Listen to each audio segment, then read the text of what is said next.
பரிசுத்த வேதாகமம் பழைய ஏற்பாடு சங்கீதம் 76 அதிகாரம். யூதாவில் தேவன் அறியப்பட்டவர், இஸ்ரவேலில் அவருடைய நாமம் பெரியது. சாலேமில் அவருடைய கூடாரமும் சீயோனில் அவருடைய வாசஸ்தலமும் இருக்கிறது.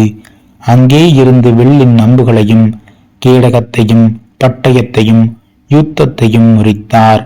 மகத்துவம் உள்ளவரே, கொள்ளையுள்ள பர்வதங்களை பார்க்கிலும் நீர் பிரகாசமுள்ளவர். தைரிய நெஞ்சுள்ளவர்கள் கொள்ளையிடப்பட்டு நித்திரை அடைந்து அசர்ந்தார்கள்.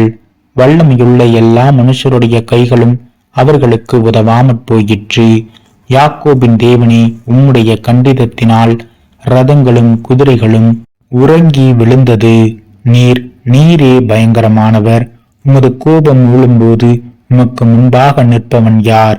நியாயம் விசாரிக்கவும் பூமியில் சிறுமைப்பட்டவர்கள் யாவரையும் ரட்சிக்கவும் தேவரீர் எழுந்தருளின போது வானத்திலிருந்து நியாய தீர்ப்பு கேட்க பண்ணினீர். பூமி பயந்து அமர்ந்தது. மனுஷனுடைய கோபம் மகிமையை விளங்க பண்ணும். மிஞ்சும் கோபத்தை நீர் அடக்குவீர். பொருத்தனை பண்ணி அதை உங்கள் தேவனாகிய கர்த்தருக்கு நிறைவேற்றுங்கள்.